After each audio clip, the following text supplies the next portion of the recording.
됐습니다. 복된 주의 되세요. 우리 함께 이렇게 세 사람 이상 한번 인사해 볼까요? 시작. 복된 주의 되세요. 복된 주의 되세요. 네. 오늘 저는 여러분들과 믿음의 사람 아벨을 통한 교훈이라는 제목으로 하나님의 말씀을 나누려고 합니다. 우리 그 전에 잠깐 안타까운 소식이 하나 있어서 여러분들에게 전하려고 합니다. 오랫동안 우리 중등부를 섬겨주셨던 이영미 권사님이 토요일 날 하나님의 부르심을 받아 하늘나라로 가게 되었습니다. 우리 중3 친구들 중에 그 이영미 선생님 반 친구들이 있을 것 같은데요. 생각나는 분, 아는 친구들이 있으면 잠깐이라도 우리 함께 제가 기도하고 이제 말씀을 들었으면 좋겠습니다. 제가 기도하고 말씀을 시작하도록 하겠습니다. 사랑이 많으신 하나님 아버지 감사합니다. 오랫동안 우리 중등부를 섬겼던 이영미 권사님 믿음으로 하나님 앞으로 갔습니다. 아버지, 우리가 그의 섬김과 그의 희생을 우리가 삶으로써 보고 듣고 배웠으니 하나님, 우리도 그 믿음의 선배를 따라서 우리 아이들과 우리 선생님들 믿음을 끝까지 지킬 수 있게 도와주시옵소서. 우리가 천국에서 만나는 그때까지 그 소망을 품으며 나아가오니 주님, 우리가 천국에서 만날 수 있게 도와주시옵소서. 우리를 구원하신 예수님의 이름으로 기도드리옵나이다. 여러분들의 믿음의 선배님 기억하시고 여러분들이 훌륭하게 믿음을 지키는 여러분들이 되시길 소망하고 기도합니다. 여러분, 기말고사 시점에 너무 좀 다운이 된 것 같아요. 근데 다운됐다고 해서 예배의 태도와 자세가 바뀌면 안 되겠죠? 제가 살았던 금천구에는 프랑세와즈라는 20년 넘는 빵집이 있습니다. PPL은 아닙니다. PPL 절대 아닙니다. 이 빵집 진짜 맛있어요. 손님이 데려가도 모든 사람들이 다 좋아했어요. 이 빵집은. 근데 이 빵집은 여러분, 놀랍게도 프랜차이저가 아니에요. 동네에 단 하나밖에 없는 빵집입니다. 어느 동네 빵집보다 마케팅 이벤트를 진행하지 않아요. 거의 그런 능력이 없어요. 그러나 이 빵집은요, 지역 내에서 유명한 빵집이 되었습니다. 그 이유는 무엇일까요? 저는 이 빵집의 사장님에 대한 그 광고를 봤거든요. 이 빵집 사장님이 이런 얘기를 하더라고요. 좋은 빵은 사람들이 찾는다. 이 제빵사의 믿음이 여기에 있지 않아요? 좋은 재료, 좋은 효소를 이용한 발효, 빵을 만드는데 세밀한 부분까지 신경 쓰는 그 디테일이 좋은 빵을 만들고 그 좋은 빵은 결국 손님들이 찾는다라고 이야기하고 있는 것이에요. 여러분, 그 결과가 어떻게 됐는지 아십니까? 그 지역에서 제일 매출이 높은 빵집이 되었습니다. 제가 중학교 때 그 빵집 옆에 뚜레쥬르 그리고 파리바게트가 포진되어 있었어요. 근데 약 2년 만에 그 빵집만 남고 다 없어지는 그런 놀라운 일을 보게 되었습니다. 그렇게 될 수 있었던 이유가 무엇일까요? 저는 단 한 가지 이야기하고 싶어요. 빵에 대한 신념이 녹아져 있었다라고 이야기하고 싶습니다. 그리고 끝까지 그 신념을 지킨 믿음이 그 사장님에게 있었다라고 저는 생각해요. 이 사장님이 중간에 그 신념을 접고 조금 이익 중심으로 갔다고 하면 20년 넘게 그곳에서 장사를 못했을 거라고 저는 생각을 합니다. 근데 여러분, 끝까지 지켰어요. 그 결과가 어떻게 됩니까? 사람들이 인정하고 동네에서 유명한 빵집이 되었다는 거예요. 여러분, 끝까지 견디는 자여야만, 여러분 믿음을 지키는 사람이어야만 성공할 수 있다라는 내용입니다. 여러분, 근데 이것은요, 우리도 마찬가지인 것 같아요. 신앙생활에서도 우리는 끝까지 지켜야 하는 부분들이 너무나도 많습니다. 지킬 때 승리할 수가 있습니다. 우리 따라해 볼게요. 믿음을 지킬 때 승리할 수 있다. 특별히 히브리서는 우리에게 끝까지 인내한 사람들에 대하여 이야기합니다. 우리가 읽은 11장은 믿음장이라고 해서 그 인물들에 대하여 소개하고 있습니다. 끝까지 인내하고 견디고 믿음은 구원을 얻게 된다라고 이야기하고 있어요. 끝까지 인내하고 견디는 믿음은 구원을 얻게 된다라고 이야기하는 것이죠. 사랑하는 친구들, 그리스도인의 구원은 무엇입니까? 승리입니다. 그 승리는 믿음의 승리입니다. 최후의 순간까지도 구원을 얻기 위해서 끝까지 싸워서 이기는 여러분들이 되시길 소망합니다. 여러분, 그러한 의미로서 오늘 저는 여러분들과 믿음의 사람 아벨을 통한 교훈이라는 제목을 가지고 말씀을 나누려고 합니다. 이 말씀이 여러분들에게 도전이 되길 주님의 이름으로 소망하고 기도합니다. 알겠죠? 누구에 대해서 듣는다고요? 아벨이에요. 오늘 히브리서는 이 아벨이라는 사람을 믿음의 사람 첫 번째로 소개합니다. 이 아벨이라는 인물은 믿음의 사람 전에 이제 창세기에 있는 사람이에요. 근데 우리가 이 히브리서에서 믿음을 이야기하고 있는데 이 믿음에 대해서 먼저 우리가 알지 못하면 이 사람들이 왜 선정이 되었는지 알지 못해요. 그렇기 때문에 여러분들에게 질문을 먼저 한번 해보길 원합니다. 여러분, 가장 원초적인 질문을 한번 해볼게요. 여러분, 믿음은 눈에 보이는 것일까요? 여러분, 믿음은 여러분 눈에 보입니까? 아니죠. 믿음이라는 것은요, 눈에 보이지 않기 때문에 그거에 대한 확신이 있는 것이 믿음이라고 이야기합니다. 눈에 보이는 증거가 명확하게 없습니다.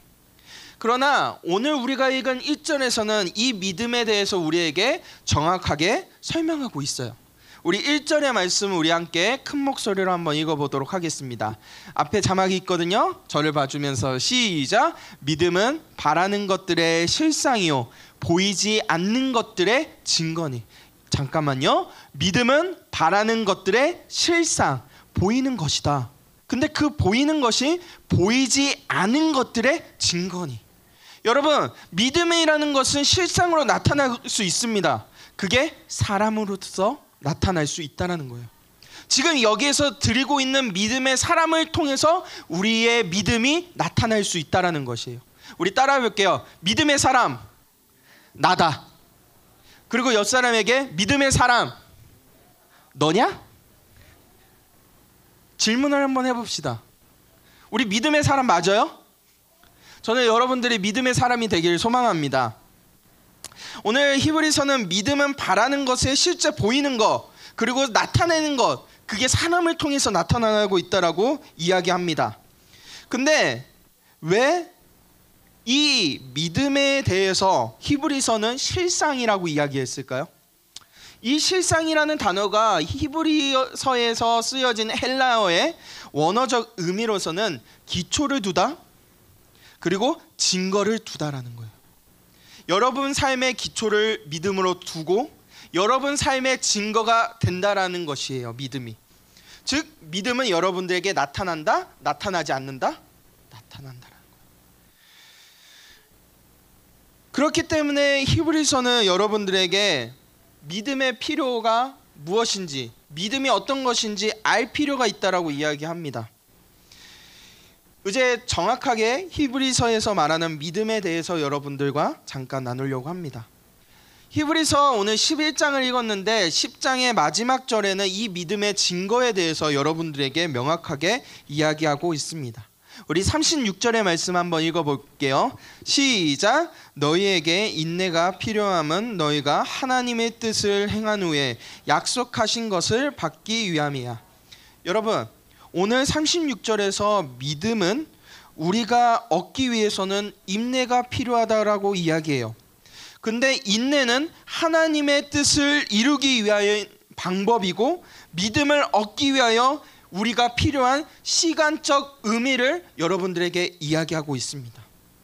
여러분, 믿음은 그냥 단순히 이제 얻어지는 게 아니라 시간적으로 우리가 필요하다는 거예요. 여러분, 저는 공부를 잘하는 사람일까요? 저 딱 보세요. 공부 잘하게 생겼어요? 여러분 정말 저를 잘하는군요. 이젠. 근데 저는 잘하지 못해요. 근데 공부를 잘하는 비결은 알고 있어요. 기본적으로 제가 공부를 잘하는 친구들과 이제 같이 생활한 적이 있습니다. 학교에서 그렇고 제 친구들도 그렇고, 왜 근데 나만 그렇죠? 라고 할 수 있지만 아예 쓰임새가 다르니까 그런 거라고 저는 생각해요. 기본적으로 제가 잘하는 친구들을 보면 평소에도 이제 잘 놀아요. 친구들하고 공부 잘하는 친구들 잘 놀아요. 그러나 시험 기간 때 보면 교회에 안 나온 것도 아니에요. 제가 본 믿음의 친구들은 공부도 잘하면서 교회도 잘 나왔어요.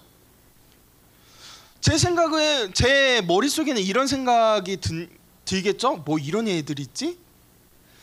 여기에서 이제 비속어는 섞으면 안 되기 때문에 이제 뭐 이런 아이들이 있지라고 생각을 한 적이 있습니다. 근데 이 친구들의 공통적인 특징이 있어요. 뭐냐면요, 끝까지 자리에서 공부를 한다는 거예요. 시험 기간이 되고 공부할 순간이 있으면 끝까지 움직이지 않고 30분이 됐든 1시간이든 그 자리에서, 그리고 계속해서 5시간, 6시간 끝까지 공부하는 모습을 보게 되었습니다. 그리고 그 공부할 양, 외워야 할 양 다 소화시키고 인내의 시간을 가지고 있다는 것을 알게 되었어요. 그래서 목표한 성적을 이루기 위해서 최선의 노력을 가집니다. 이들은 왜 이런 모습을 보였을까요? 바로 그 인내의 시간이 믿음이라고 생각했기 때문이에요. 그들에게는 그것이 믿음이었어요. 여러분, 근데 히브리서는 바로 그런 근본적인 소망을 둔 사람들에게 그 믿음을 이루기 위한 도구로서 인내가 필요하다고 이야기하고 있습니다. 믿음을 얻기 위해서는 우리는 인내가 필요해요. 그래서 앞에서 로마서 5장 3, 4절에는 제가 좋아하는 말씀인데요, 우리 함께 한번 읽어볼게요. 큰 목소리로 시작. 다만 이뿐만 아니라 우리가 환난 중에도 즐거워하나니 이는 환난은 인내를, 인내는 연단은 소망을 이루는 줄 알리라.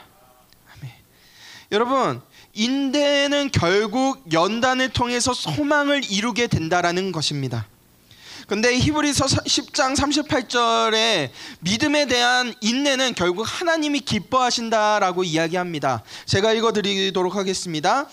나의 의인은 믿음으로 말미암아 살리라. 또한 뒤로 물러가면 내 마음이 그를 기뻐하지 아니하니라 하셨느니라. 여러분, 하나님은 믿음으로 말미암아 살리라라고 이야기하셨고, 또한 여러분들에게 이야기합니다. 따라할게요. 믿음으로 말미암아 하나님이 기뻐하신다. 하나님은 믿음으로 말미암아 기뻐하신다라는 것이에요. 그러한 의미로서 믿음은 끝까지 인내한 삶, 지키는 사람들을 의미합니다. 그리고 그 사람들을 하나님께서 기억하신다라고 이야기하는 것입니다. 여러분, 그렇다면 우리가 아벨은 어떤 믿음을 가졌길래 하나님이 기억하실까라는 생각을 할 수가 있어요. 그 내용을 가지고 여러분과 두 가지를 나누려고 합니다. 우리 4절의 말씀인데요, 우리 이 4절의 말씀은 큰 목소리로 한번 읽어볼게요. 시작. 믿음으로 아벨은 가인보다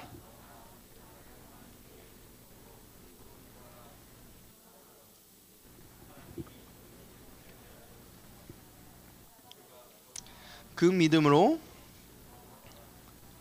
아멘. 여러분, 아벨은 창세기에 나온 최초의 사람 아담과 하와의 둘째입니다. 첫째 아니에요? 몇째라고요? 둘째. 여러분, 여기에서 둘째인 사람 손. 둘째인 사람 손. 여러분 기뻐하세요. 먼저 될 수 있어요. 여러분 믿음 안에 있으면 먼저 될 수 있다라고 이야기하고 있습니다. 오늘 본문을 보면 사실상 첫째 아닌 둘째를 하나님께서 더 사랑한다라고 이야기하세요. 근데 여기서 중요한 성경의 원리가 있습니다. 여러분 성경에서는 여러분들에게 이렇게 이야기하고 있어요. 나중된 자도 믿음으로 먼저 될 수 있다. 따라해 볼게요. 나중된 자도 믿음으로 먼저 될 수 있다. 여러분 중요한 부분이에요. 누가복음에서 예수님께서 나중된 자는 결국 믿음으로 먼저 될 수 있다라고 이야기하고 있습니다. 사랑하는 친구들, 믿음의 원리는 여기에 있어요. 내가 먼저 다녔다라고 해도 믿음이 없으면 나중이 될 수 있어요. 근데 나중에 다니더라도 지금 믿음이 생긴다면 먼저 될 수 있다라고 이야기했어요. 믿음은 시작점을 이야기하고 있지 않습니다. 믿음은 지키고 인내하고 끝까지 가는 사람을 의미하고 있는 것이에요. 여러분 그것을 기억하기 소망합니다. 아벨은 둘째였지만 하나님께서 사용한 이유가 있었습니다. 저는 여러분들에게 그 의미를 알 때 하나님께서 왜 사용하시는지 알 수 있을 거라고 생각이 듭니다. 결론적으로서 이제 아벨이 가인보다 의롭다라고 믿음이 좋다라고 이야기할 수 있었던 부분은 예배와 태도의 문제였어요. 따라해 볼게요. 예배와 태도. 그 차이가 나타났기 때문입니다. 여러분 첫 번째 예배의 차이가 있음을 우리는 알 수가 있습니다. 아벨과 가인의 예배의 본질적 차이는 헌신이었어요. 뭐 때문에 갈라지게 됐다고요? 헌신. 뭐라고요? 헌신이에요. 헌신. 전에도 말씀드린 적이 있는데 가인의 제사는 곡식을 태우는 소제라는 제사예요. 그 소제라는 것은 그냥 일정한 시기에 하나님께 드리는 감사의 의미였어요. 그리고 그것의 세금 정도로 생각하면 쉬울 것 같아요. 소득에 대한 세금을 하나님께 그냥 드리는 것이죠. 근데 아벨의 제사는 조금 다릅니다. 아벨의 제사는 피와 살과 모든 것을 태우는 헌신을 의미하는 것입니다. 근데 거기에서 플러스 첫 소산을 드리는 것이에요. 즉 양의 첫 새끼를 드린 번제의 의미를 가지고 있습니다. 가인의 제사는 노동의 결과로 내는 세금 정도라고 저는 이야기했어요. 그러나 아벨은요 자신의 모든 것을 드린 헌신의 증거였습니다.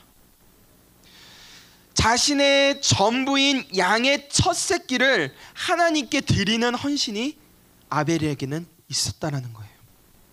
여러분 이거에 대해서 조금 이해하기 쉽기 위해서 좀 예를 들려고 해요. 여러분들 게임을 좋아할 것 같은데 게임 만렙을 찍었어요. 만렙을 찍었어. 근데 진짜 아이템도 다 얻었어. 근데 가족 중 누군가 여러분들에게 이렇게 이야기합니다.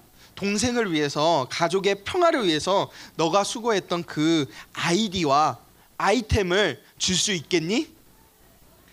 여러분 그렇게 얘기할 때 여러분 줄 수 있어요? 못 주겠죠. 저는 못 줘요. 왜요? 내 노력과 헌신이 거기에 녹여져 있으니까. 아벨한테 그 첫 양의 첫 새끼는 바로 그런 의미예요. 내가 애쓰고 공들인 건데 하나님께서 그거를 제물로 드리라고 했을 때 아벨은 그것을 믿음으로 드렸다는 거예요. 근데 가인은 그러지 않았다는 거예요. 여러분 아벨은 믿음으로 이것을 드렸을 때 하나님께서 이 정성과 노력을 아셨기 때문에 아벨의 제사를 받았습니다. 따라해 볼게요. 아벨의 제사는 희생과 정성과 노력이 존재했다. 그래서 받았다. 여러분 그것을 성경에서 이야기하고 있는 것입니다. 우리 두 번째 예배에 대한 태도를 우리가 조금 알 필요가 있어요. 여러분 가인의 제사를 하나님께서 안 받은 이유는 바로 태도에서 있습니다. 그의 행동은 악하고 무성의한 것을 볼 수가 있어요. 가인은요, 자기 중심적으로 사고했던 사람인 것 같아요. 왜 그렇게 생각할 수 있냐면 결국은 하나님께서 자신의 예배를 안 받아 주었다라는 그 생각 때문에 그 탓을 동생에게 돌렸고 결국 아벨을 돌로 쳐 죽이는 죄를 짓게 됩니다. 여러분, 그 태도는 자기 중심적으로 했기 때문에 나오는 것이에요. 근데 예배도 그 자기 중심적 태도에서 나오는 거예요. 여러분, 태도는 생각에서 나옵니다. 생각한 대로 태도가 나오는 것이죠. 가인의 태도는 사장의 원어적 의미로서도 볼 수가 있습니다. 가인은 씨를 뿌리고 일정한 시간이 흐른 뒤 그 곡식을 하나님께 드렸다, 바쳤다라고 원어적 의미로 해석하면 이렇게 되어 있습니다. 여러분, 씨를 뿌리고 일정한 시간이 지나면 싹이 나고 열매가 맺히게 되는 것이죠. 근데 그 가운데 성경은 어떠한 노력이라는 부분도 첨가하지 않았어요. 그 이유는 가인은 그냥 물 흐르듯 그냥 뿌리면 뿌리는 대로, 열매 내면 열매 맺는 대로 한 것이에요. 그리고 시간이 흐르면서 발생한 소득을 아벨은 어쩔 수 없는 세금적 의미로 하나님께 드렸습니다.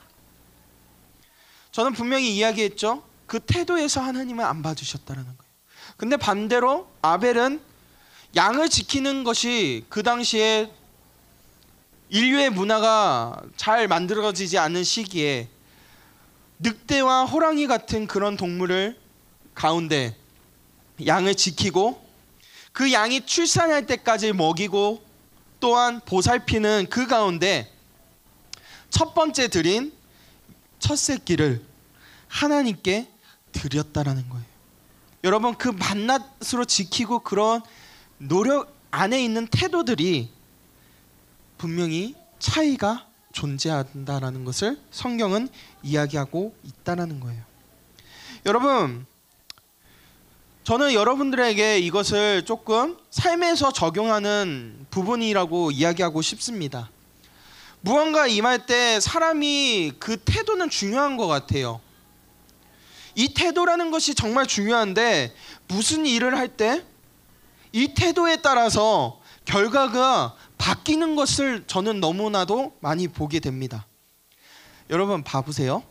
저한테 혼나더라도 정말 미안하고 진짜 그것이 잘못인지 인정하는 사람은 혼이 더 날까요? 덜 날까요? 덜 나겠죠. 근데 반대로 생각해 보세요. 내가 뭘 잘못한지 모르고 왜 나한테 꼰대처럼 이렇게 지적하는 것이지? 라고 생각하는 사람은 더 혼날까요? 더 혼나지 않을까요? 더 혼난다라는 거예요. 열심히 노력한 결과로 성적이 안 나와서 그 결과를 탓할 수 있을 수도 있어요. 그런데 자신은 그렇게 탓할 수 있지만 사람들이 그 노력에 대해서 비판할 수 있을까요? 저는 없을 거라고 저는 생각을 합니다. 근데 시간이 지나면 그 노력을 끝까지 지키는 사람이 저는 결국은 그 시작점에 있었던 사람보다 더 좋은 성적으로 더 좋은 나은 결과를 얻게 되는 것을 많이 보게 되었습니다. 그런 결과가 날 수 있었던 문제는 단 하나예요. 태도예요. 우리 따라해 볼게요. 태도를 바꾸면 승리한다. 여러분, 믿음도 마찬가지예요. 태도의 문제입니다. 내가 얼마나 하나님 앞에서 진솔하냐라는 질문 가운데 그 문제의 답을 우리 태도로 나오기를 원합니다. 오늘 성경은 그러한 의미로서 우리에게 태도의 문제를 이야기하고 하나님은 그것으로 인하여 믿음의 사람인지 아닌지를 판단하고 있다라고 이야기하고 있어요. 그렇기 때문에 우리 그리스도인들에게서는 이 예배와 태도는 중요합니다. 예수님은 우리에게 이렇게 이야기합니다. 모든 일이든지 다 주께 하듯 하라. 따라해 볼게요. 모든 일을 주께 하듯 하라. 여러분, 문의만 하는 게 아니라 어떠한 것도 어떠한 모든 순간의 태도도 다 주님께 예배하듯이 그런 태도를 가진 사람은 하나님께서 사용하신다라고 분명하게 이야기하고 있습니다. 여러분들이 그런 사람이 되시길 주님의 이름으로 소망하고 기도합니다. 이제 결론을 내리려고 합니다. 마무리 지려고 합니다. 여러분, 믿음은 뭐라고 했어요? 견디는 것이에요. 따라할게요. 믿음은 견디는 거다. 그 결과가 결국은 승리로 여러분들을 인도할 것입니다. 여러분, 예배도 견디는 것입니다. 끝까지 지키는 것입니다.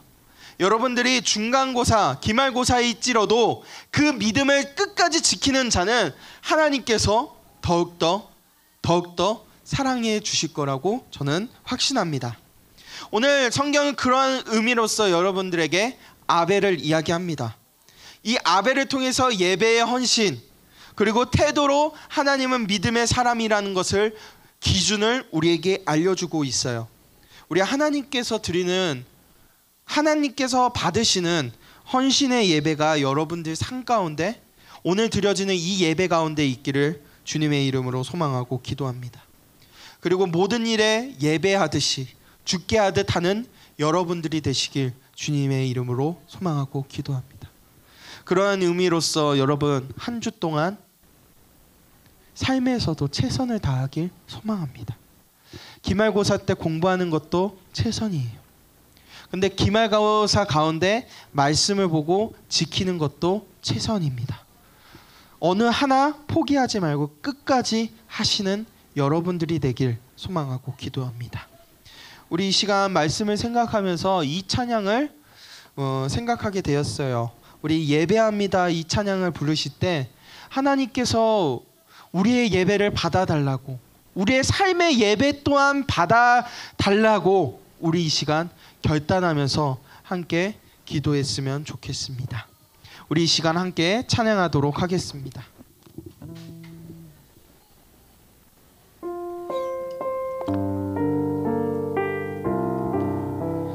우리 이렇게 고백합니다. 완전하신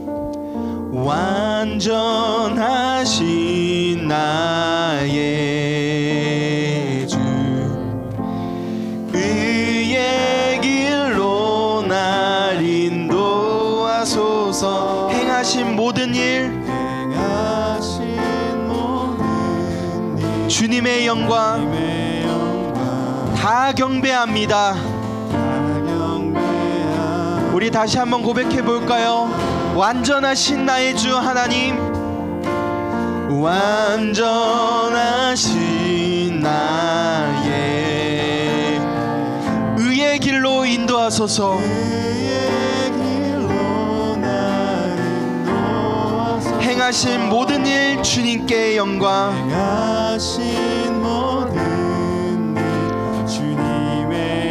우리 다 경배합니다. 우리 고백하겠습니다. 예배합니다.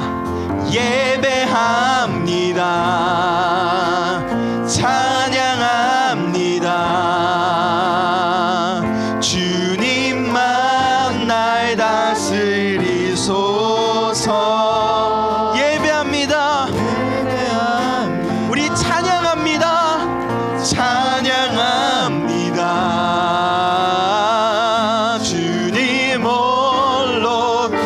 다시 한번 고백하여 볼까요? 예배합니다. 예배합니다. 우리 찬양합니다. 주님만 날 다스리소서. 우리 고백합니다. 예배합니다.